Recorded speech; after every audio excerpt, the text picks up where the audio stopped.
I would talk to associates, and one who I really respect and I'm still in touch with today pulled me into his office and said, look, this is really good work. You don't want to be an attorney, go do something else.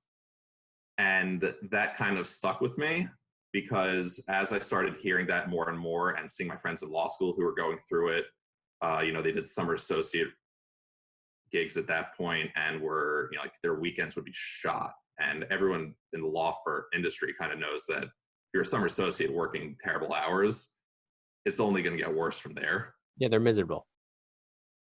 I don't know that my friends are necessarily miserable. I mean, some of them are still doing it, and they actually they're at the stage they love what they do. You can get paid really well, but you got to suffer for a while to get those top rungs. You really have to put in the time. It's similar to medicine, though. Residency, you suffer. Oh, for sure. And the pay is a lot better than it is in medicine.